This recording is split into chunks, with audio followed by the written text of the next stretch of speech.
소선지서 두 번째 책인 요엘서를 함께 나누는 시간입니다. 서로는 지난 시간에 함께 나누었기 때문에 강야를 참고하시고 소선지서는 메시아 탄생 이전에 12선지자가 기록한 예언서입니다. 중요한 문제 하나를 좀 다루게 될 텐데요. 요엘서를 우리가 함께 나누는 가운데 당면한 현실의 과제는 무엇인가를 직시하게 하시고, 그리고 해답을 지고 우리의 삶의 현장으로 파송받게 하시는 은혜가 임하게 될 줄 믿습니다. 기록자는 누구입니까? 나중에 영원한 생명을 누리는 천국에 가면 통성명해야 할 텐데, 요엘이 요엘의 이름이 뭐지요? 여호와가 하나님이시다. 요즘 입국 닫고 계시는 걸 가서 입국 다시라고 해요. 입국하지 마시고 대답 좀 해봐요. 요엘의 이름의 의미가 뭐죠? 여호와가 하나님이시다. 우리가 구약 성경을 읽다가 사람의 이름에 엘이라는 단어가 붙으면 엘은 모두 다 하나님입니다.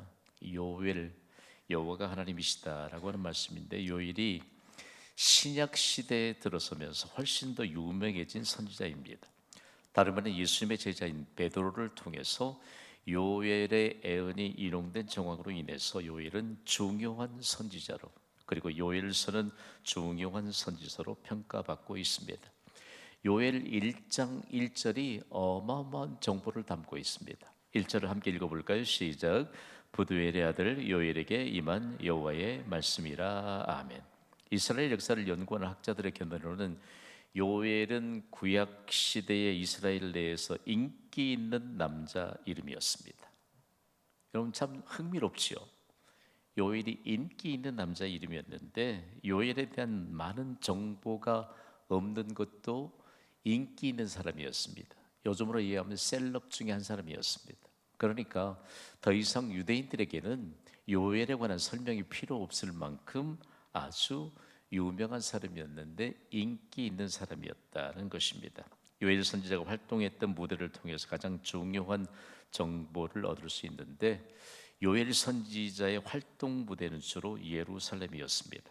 요엘은 성전에서 하나님께 드리는 예배에 깊은 관심을 가졌습니다. 당시에 유대인 남자 중에 인기 있는 남자 이름이라고 했는데, 바로 요엘이 어떤 선지자였는가를 보면 알 수 있습니다. 요엘은 어떤 선지자였지요? 성전 선지자였습니다. 그리고 어떤 선지자였지요? 예식 선지자였습니다. 그럼 오늘날로 해석한다면 예배를 기획하고 예배를 집례하는 목사에 해당하는 직임을 가진 자였습니다. 요엘은 여호와의 날이 임박의 심을 선포하는 일에 자신의 열성을 쏟았습니다. 자, 누구든지 예배의 열정을 쏟으면 하나님이 인기 있는 사람이 되게 하십니다. 별로 동의를 안 하시네요. 여러분 예배의 열정을 가지시길 바랍니다. 여러분을 주의 영광으로 호위해 주시는 은혜가 임할 줄 믿습니다. 틀림없어요.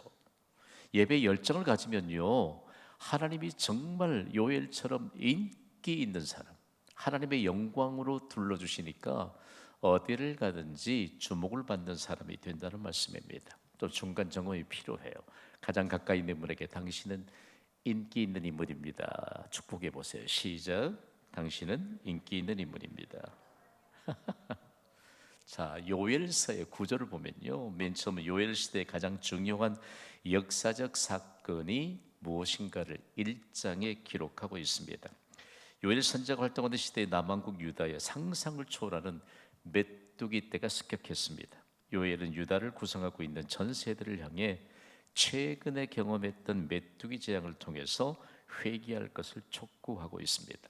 자, 이스라엘 역사상 하나님이 내리신 메뚜기 재앙은 하나님의 언약의 백성인 이스라엘이 회개하지 않았을 때 하나님의 심판이 임하는 것을 보여주기 때문입니다. 잠시 더 틈새를 열어볼까요? 마음이 강팍한 애굽의 바로 왕을 향해서 하나님이 메뚜기 재앙을 내리셨습니다.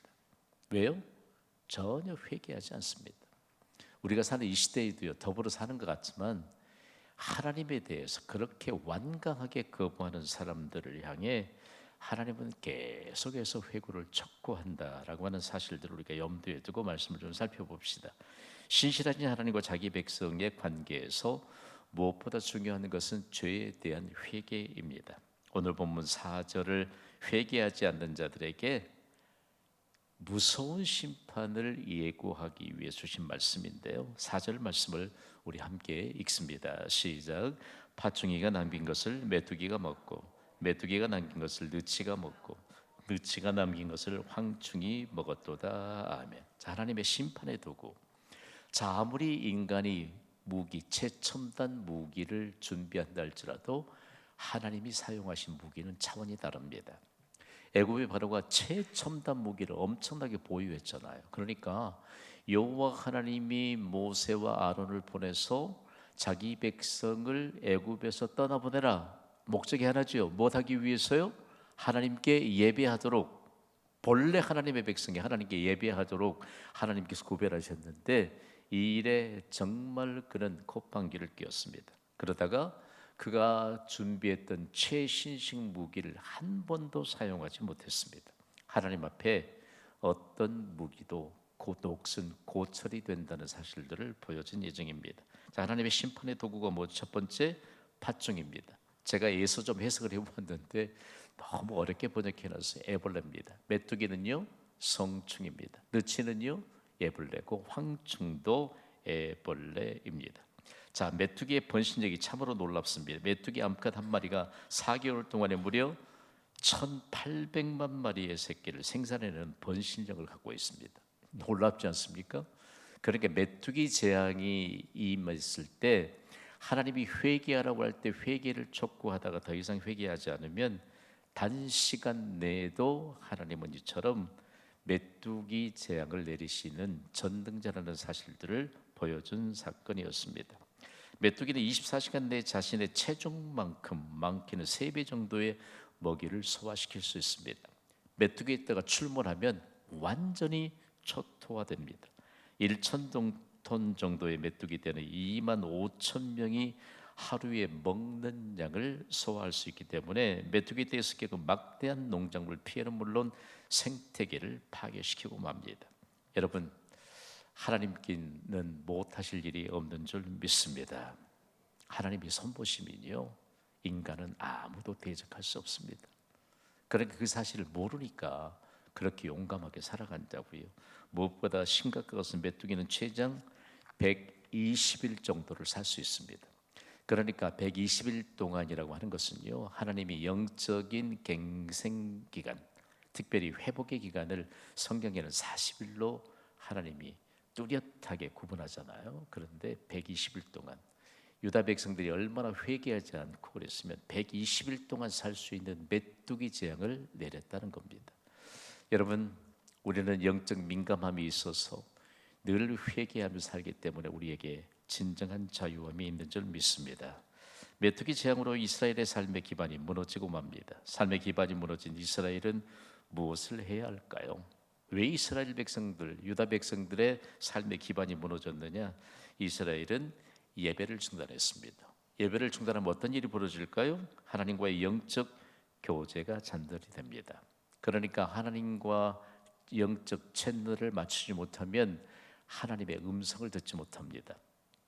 여러분, 하나님의 음성을 빈번하게 듣고 계십니까? 듣고 계십니까?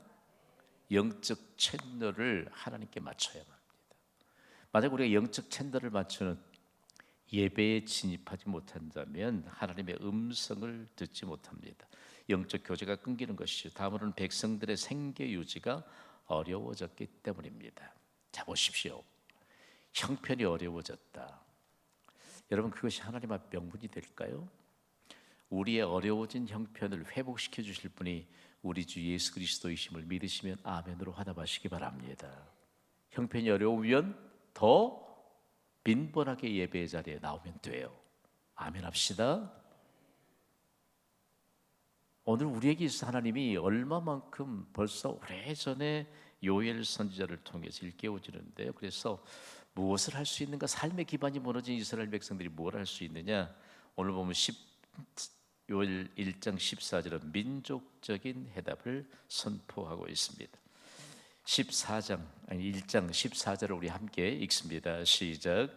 너희는 금식일을 정하고 성일을 소집하여 장로들과 이 땅의 모든 주민들을 너희 하나님 여호와의 성전으로 모으고 여호와께 부르짖을지어다. 아멘. 하나님은 네 번에 걸쳐서 강력하게 명령하십니다. 우리 함께 선포해 봅시다. 금식일을 정하라. 성회를 소집하라. 너희 하나님 여호와의 성전으로 모으라. 여호와께 부르짖을지어다. 자, 하나씩 좀 살펴봅시다. 금식일을 정하라. 중요한 것은요, 밥 먹는 시간마저도 단축시키면서 하나님께 기도하라는 겁니다. 이게 금식의 의미예요. 우리가 잘못 이해하고 있습니다. 하나님께 드려야 될 시간, 여러분 오늘 또 이 수요 예배를 하나님께 드리기 위해서 포기해야 될 게 많습니다. 육적인 식탁을 아마 포기하든지 아니면 바꾸든지. 여러분 포기하셨습니까? 아니면 좀 미루셨습니까? 대답해 봅시다. 오늘 저녁 식사 하시는 것을 포기하셨어요? 아니면 좀 미루셨어요? 자, 미루셨다면 오늘 저녁에 가서 드셔도 살로 가지 않을 것입니다. 왜냐하면 내가 수요일을 새벽마다 기도하는 기도 제목이 있어요. 혹여라도 나 저녁 식사 좀 늦게 하면, 수요예배 갔다가 저녁 식사 늦게 하면 살로 가는데, 이런 생각하지 않도록 하나님이 징표를 보여주시기를 주님의 이름으로 선포합니다. 성회로 소집하라고 하는 것은요, 나팔 소리를 불면서 성회로 소집하는데 그 나팔 소리 듣고도 나오지 않는 사람들이 많았습니다. 한국교회 부흥 시대에 어쩌면 그렇게 구약 시대에 하나님께 성회로 모이라고 할 때 나팔을 불 때 우리 종쳤잖아요. 그 다음엔요 조금 발전하니까 차임배를 울렸습니다. 지금은 울려요, 안 울려요? 안 울려요. 울려도 안 나오던 사람들이 안 울리니까 더 많이 안 나올까요? 경신교회는 하나님이 세미하게 들려주시는 음성을 듣고 나오는 모범된 교회로 세우면서 3,300 비전을 이룰 수 있게 되기를 주님의 이름으로 선포합니다. 너희 하나님 여호와의 성전으로 모으라. 여러분 좋아요. 누군가 예배하고 누군가 기도할 때 집에서 한다고 그래요. 그러지 마세요. 하나님이 임재의 상징인 예배의 장소.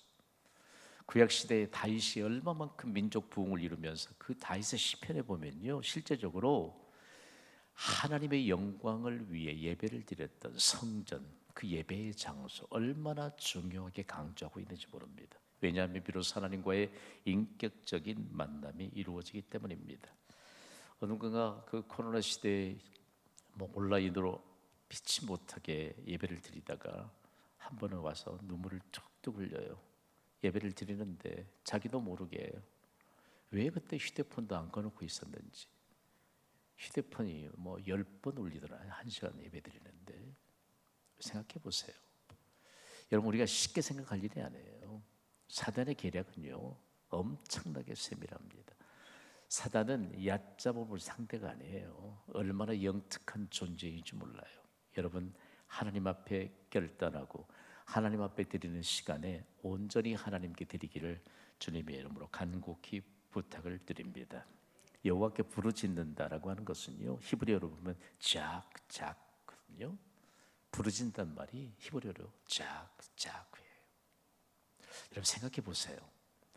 자, 중요한 문제 하나를 우리가 다루는데 정말 하나님 앞에 간격 없이 계속해서 대화하는 것입니다. 여러분 우리가 하나님 앞에 기도할 때 간격 없이 틈 없이 하나님과 대화할 수 있는 이 영적인 교제. 여러분 기도에 탄력이 붙으면요 영적인 밀도가 담기기 시작합니다. 우리에게 있어서 정말 기도하는 시간만큼 즐거운 시간, 기도하는 시간이 가장 즐거운 시간으로 고백되는 교회가 광주광역시 북구에 있다고 들었습니다만 어느 교회인지 아십니까? 자, 우리가 하나님께 나아가는 믿음의 가치 얼마나 귀중한가를 요엘 선지자를 통해서 가르쳐주고 있습니다. 자, 그러면 1장을 뛰어넘어서 2장에는 어떤 내용이 기록되어 있을까요? 위기 앞에 선 이스라엘의 구원에 대해서 기록하고 있습니다. 자, 위기와 기회가 교차적으로 반복되는데 위기는 여호와의 날이 이르렀다라고 하는 것입니다. 요엘은 이스라엘에 임할 위기 단계로 여호와의 날이 임한 것을 선포하고 있습니다. 요엘 2장 1절은 이렇게 선포하거든요. 1절 함께 읽습니다. 시작. 시온에서 나팔을 불며 나의 거룩한 산에서 경고의 소리를 질러 이 땅 주민들로 다 떨게 할지니 이는 여호와의 날이 이르게 됨이니라. 이제 임박하였으니 아멘. 자, 여호와의 날에 대해서 제가 여러분의 강의 안에도 좀 풀어놨습니다만, 여호와의 날은 하나님이 역사의 한순간에 개입하시는 날입니다. 자, 우리 조금 기억을 조금 다지기 위해서 제가 여호와의 날 선포하면 여러분 뒷줄 한번 읽어주세요. 여호와의 날, 하나님이 역사의 한순간에 개입하시는 날. 좀 더듬어 볼까요? 성부, 성자, 성령 하나님 가운데 우리의 삶에 개입하시는 하나님에 대한 별칭을 갖고 계시는 분인데 누구지요? 성령입니다. 성령 하나님은 우리의 삶에 개입하십니다. 얼마만큼 세밀하게 개입하시는지 몰라요. 그러니까 구약시대의 여호와의 날이라고 하는 것은 하나님이 역사의 한순간에 개입하시는 날이다. 그런데 양면성이 있죠. 하나는 악인을 멸하시는 심판의 날이요, 또 하나는 의인을 구원하시는 구원의 날입니다. 자, 중요한 문제 하나를 좀 다루게 되는데요. 여호와의 날은 요엘 선지자를 통해서 처음으로 종말의 개념으로 사용된 신학적 용어입니다. 안타깝게도 요엘 선지자는 BC 586년 남왕국 유다가 바벨론에 의해 멸망하는 하나님의 심판의 날을 지금 선포하고 있습니다. 그런데 하나님의 심판의 날에 하나님이 군대를 친히 지휘하신다라고 하는 사실을 요엘 선지자가 선포하고 있습니다. 요엘 2장 11절은요 얼마만큼 우리의 가슴을 저민게 하는지 몰라요. 요엘 2장 11절 읽습니다. 시작. 여호와께서 그의 군대 앞에서 소리를 지르시고 그의 진영은 심히 크고 그의 명령을 행하는 자는 강하니 여호와의 날이 크고 심히 두렵도다. 장할 자가 누구이랴. 아멘. 자, 하나님이 여호와의 군대를 지휘하신다. 자, 여호와께서 그의 군대 앞에서 소리를 지르신다라고 하는 것은요, 명확하게 좀 해석하면 여호와께서 그 군대를 친히 지휘하신다라고 하는 의미입니다. 심히 안타까운 하나님의 선언입니다. 지금까지 하나님은 자기 백성을 대적하는 자들과 싸우셨습니다. 그런데 지금은 오히려 하나님이 자기 백성을 대적하십니다. 그래서 요엘 선지자의 이 요엘서에 이 예언된 이 말씀이 얼마만큼 귀중한지 모릅니다. 도무지 있을 수 없는 일입니다. 무엇 때문일까요? 이스라엘이 하나님의 백성이 되기를 포기했기 때문입니다. 잘 들어보십시오. 여러분, 하나님은 우리의 하나님이십니다. 우리는 하나님의 백성입니다. 중요한 문제 하나, 우리가 하나님의 백성이 되기를 포기하면 대적들, 하나님을 대적하는 자들을 향해 지휘하셨던 하나님이 하나님의 백성이 되기를 포기하는 자들을 심판하시기 위해서 지휘하신다라고 하는 이 끔찍한 내용을 요엘 선지자가 선포하고 있습니다. 자, 여기까지만 보면 정말 소망이 없는 것 같아요. 그런데 이 장의 후반부에 보면 하나님의 구원이 선포됩니다. 하나님의 영을 부어주신다라고 말씀합니다. 하나님의 심판 이후에 회복될 이스라엘에게 주신 증거를 잊어서는 안 될 것입니다. 다시 회복된 자들에 대한 증거를 요엘 선지자를 통해서 주셨습니다. 우리에게 약속하신 소망입니다. 요엘 2장 28절입니다. 함께 읽습니다. 시작. 그 후에 내가 내 영을 만민에게 부어주리니 너희 자녀들이 장래일을 말할 것이며 너희 늙은이는 꿈을 꾸며 너희 젊은이는 이상을 볼 것이며 아멘. 구약 시대에는 왕이나 선지자 그리고 제사장 등 주로 기름 부음을 받은 특별한 자들에게 성령이 임하였습니다. 그런데 신약 시대에는 자녀들 그리고 늙은이들, 젊은이, 연령과 성별이나 신분을 뛰어넘어 모든 육체에게 임할 것을 요엘 선지자가 예언하고 있습니다. 그러니까 놀랍지요. 자, 신약 성경을 통해서 구약 성경이 해석됩니다. 중요한 것은 벌써 구약 시대에 우리의 상식을 초월해서 성령께서 역사하신다. 한마디로 좀 정리하면 쉽습니다. 여러분, 성부, 성자, 성령 삼위일체 하나님은 우리의 삶에 반드시 개입하십니다. 하나님은 우리와 동행하십니다. 그러니까 구약 시대에도 하나님이 우리와 동행하신다. 그것을 뭘로 하나님께 도장을 찍듯이 말씀해 주셨죠? 죄송합니다. 발바닥을 들 수가 없어서 이 발바닥이라 칩시다. 발바닥. 오늘 이 예배당에 들어오시면서 발바닥 땅에 딛고 오지 않는 분 계십니까 혹시? 갈 때 어떻게 가시려고요? 이 발바닥은 하나님이 동행하신다고 하는 약속입니다. 약속. 이 단어 하나를 붙여보면요, 중요한 문제가 하나님이 동행하신다. 우리가 발바닥으로 밟는 곳마다 모세에게 하나님이 약속하셨잖아요. 너희 소유가 되게 하리라. 그리고 모세 후계자인 여호수아에겐 내가 모세에게 약속한 그 약속을 다 이루어 주었다고 말씀합니다. 중요합니다. 우리가 발바닥으로 밟는 곳에 하나님의 약속이 이루어지기를 주님의 이름으로 선포합니다. 어떻게 해요? 하나님의 백성으로 살아가기를. 얼마나 신이 납니까 여러분? 그래서 어떤 상황 속에서도 우리에게 하나님이 소망을 주시는데, 실질적으로 BC 586년에 남왕국 유다가 멸망합니다. 그리고 70년 포로 이후에 유다 백성이 회복되는데, 이스라엘, 특별히 이스라엘의 역사가들의 정리 가운데 왜 요엘 선지자가 이처럼 강력한 하나님의 역사에 대한 내용들을 증거하게 되었는가라고 말할 때, 제가 여러분과 함께 빈번하게 나누는 것이 있습니다. 여러분, 누구든지 성령으로 충만하십시오. 그리고 영적 문감함이 늘 회복되어 있어야만 우리가 하나님께서 가장 중요한 일들을 맡게 하시고, 그리고 가장 중요한 일들을 이루게 하신 하나님의 은혜를 받게 된다는 말씀입니다. 자, 다음으로 3장입니다. 요엘서가 좀 짧지만 요엘서도 1시간에 다룰 수 있는 분량으로 굉장히 많습니다. 3장에는 이방의 심판을 통해서 이루어지는 이스라엘의 회복에 대해서 기록하고 있습니다. 그래서 하나님의 심판을 예비하라고 합니다. 요엘 3장에는요, 하나님 없는 세상에 대한 심판을 선포합니다. 원래 하나님 없는 세상은 심판의 대상입니다. 하나님의 백성인 이스라엘을 압제하던 이방 나라들에게도 어김없이 하나님의 심판의 날이 임합니다. 이방에 하나님의 심판이 임하는 그날은 곧 이스라엘의 회복이 임하는 날입니다.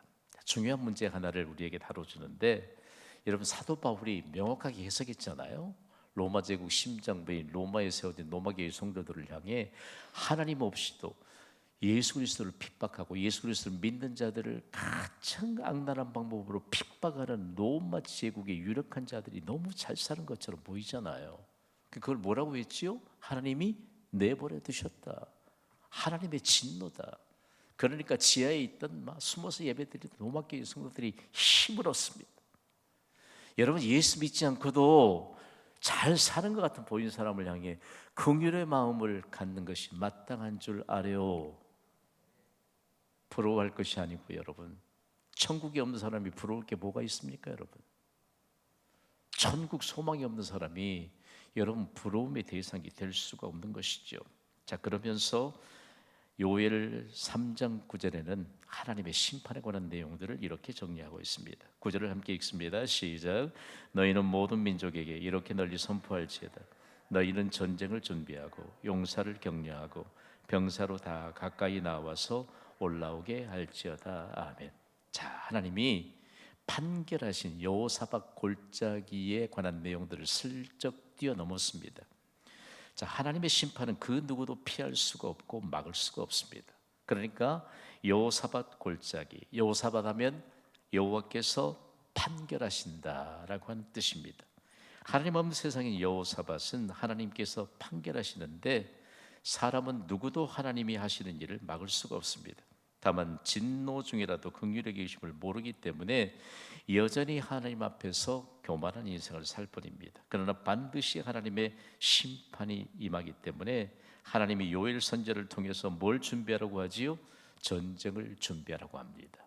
여기에 이방을 향해 전쟁을 준비하라라고 말합니다. 전쟁을 거룩히 하라라고 하는 것입니다. 이것이 바로 거룩한 전쟁이 될 것인데, 요엘 선지자가 선포한 전쟁은 거룩한 전쟁인데, 하나님이 선포하신 거룩한 전쟁에는 특징이 있습니다. 전쟁 준비는 모든 민족에게 향하고 있습니다. 잘 들어보셔야 합니다. 여기에 모든 민족은요, 인종을 기준으로 구분한 모든 민족을 말합니다. 그런데 요엘 선지자를 통해서 하나님이 정말 초점을 맞춰서 말씀하시는 것은 하나님의 백성과는 대립되는 민족을 말합니다. 자, 거룩한 전쟁을 준비하면 거룩한 전쟁을 통해 하나님의 심판이 임하게 될 것이고, 비로소 여호와가 하나님이신 것을 알게 될 것이기 때문입니다. 하나님은 진노 중이라도 긍휼히 여기시는 분이십니다. 그러니까요, 하나님이 진노하실 때 긍휼히 여기실 만한 교만을 내려놓고 회개할 수 있는 기회를 하나님이 지금 주고 계신다는 말씀입니다. 그렇다면 거룩한 전쟁을 어떻게 준비해야 될까요?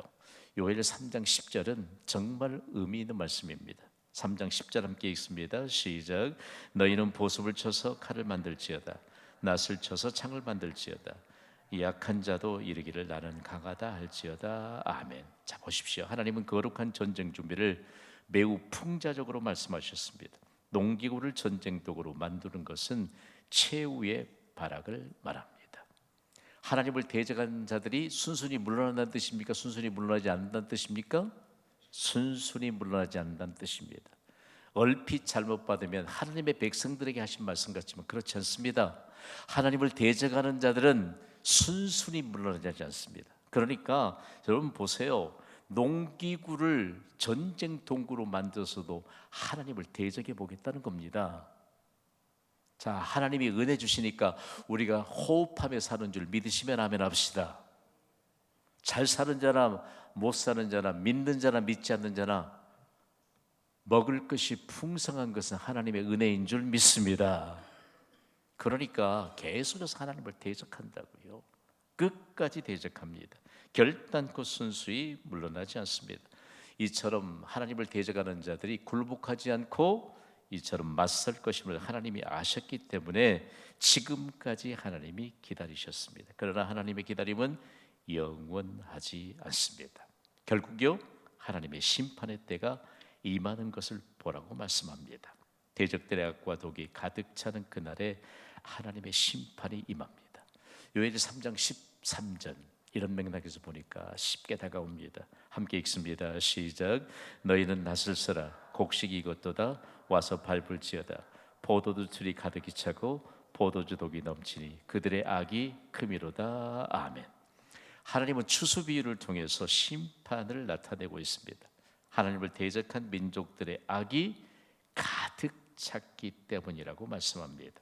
하나님을 대적한 민족들은 악이 차고 넘칠 때까지 회개하지 않았습니다. 그들의 인생이 잘 익은 곡식처럼 결실을 맺었는데 툭 하고 건드리기만 해도 쏟아지는 포도알처럼 악이 익을 대로 익을 때까지 회개하지 않았습니다.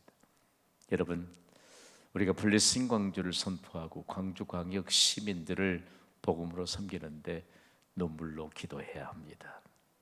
악이 찰 때까지 회개하지 않는 하나님의 백성들, 악이 찰 때까지 건드기만 해도 툭 터질 만큼 무르익었다, 악이 무르익었다라고 말합니다. 결국 하나님의 심판의 낫에 송두리째 배임을 당하고 맙니다. 그 요엘 선지자가 예언했던 요엘서를 처음부터 끝까지 우리가 좀 정독하고 또 반복해서 읽다 보면요, 참 얼마만큼 하나님이 우리에게 특별한 은총을 부어주셨는가를 알 수 있습니다. 결론의 메시지는 하나님의 심판인가 하나님의 보호망인가 라고 하는 사실들을 가르쳐 주는데, 여러분 어떻습니까? 우리는 하나님의 심판의 대상입니까? 하나님의 보호의 대상입니까? 자신이 없으시면 안 되는데 우리는 하나님의 보호의 대상입니다. 하나님의 보호망이라고 하는 단어를 썼을 때 실제적으로 초대교회에 가장 강력하게 역사했던 이 소그룹의 역사, 다시 대그룹인 예배로 모여 소그룹으로 흩어져서 모였던 소그룹이 하나님의 보호망이 되도록 증거했던 교회가 바로 초대교회, 예루살렘 교회 아니겠습니까? 그 교회의 원형이 그대로 옮겨져서 보존되고 있는 교회가 어느 교회죠? 경신교회가 되어야 합니다. 그러니까 여러분, 두세 사람이 내 이름 모르는 것은 나도 그들 중에 함께 있다고 하는 예수님 말씀 진리예요, 진리. 경신교회 초창기에 이런 유행어가 막 회자됐습니다. 교실 한 칸에서 예배를 드릴 때도 따라합시다. 가족이 함께하는 큐티. 왜 이렇게 점점 기운이 없어질까요? 가족이 함께하는 큐티. 틀림없이 큐티 안 하는 분들이 오늘 수협에 많이 오신 것 같아. 딱 보면 알아요. 좀 여러분의 좀 영적인 내관을 터치해야 되는데, 여러분 새벽 기도 끝나고 우리가 뭐 아침에 하루를 시작하면서 큐티 하잖아요. 대화하다 보면 이분 큐티 안 한 것 같은데 얼른 그런 마음이 들어요. 맞습니까, 여러분? 그 어떤 분 만나면 이분 큐티했구나. 큐티했구나. 저에게 사람을 두 구분하라고 하면 생물학자들은 남자와 여자로 구분합니다. 사람을. 저에게 사람을 구분하라고 하면 큐티하는 사람과 큐티하지 않는 사람. 좀 냉철할까요? 간단해요. 여러분 우리가 하나님의 심판의 대상이 아니고 하나님의 보호 대상인데, 우리가 사는 이 세상은 하나님의 보호망인 것을 요엘 3장 20절은 이렇게 증거합니다. 함께 읽습니다. 시작. 유다는 영원히 있겠고 예루살렘은 대대로 있으리라. 아멘. 아니 남왕국 유다 백성이 지금 회개하지 않아서 멸망해요. 주전 586년에. 그런데 유다가 다시 영원히 있겠고, 남왕국 유다의 수도인 하나님의 성전이 있는 거룩한 도시인 예루살렘은 어때요? 대대로 있을지어다. 여러분 한 번뿐인 우리의 인생이 자손 대대로 하나님의 보호망 안에서 살아갈 수 있는 이 영적인 유산이 우리의 후손들에게 물려지고 있는 이 가슴 벅찬 이 시대의 믿음의 해석을 분명히 가지시고, 오늘 우리에게 주신 이 믿음이 얼마만큼 귀중한 것인가를 만방에 증거하고 우리의 자손 대대로 견고한 하나님의 보호망을 만드는 축복의 증인으로 살아가시기를 주님의 이름으로 축원합니다. 시간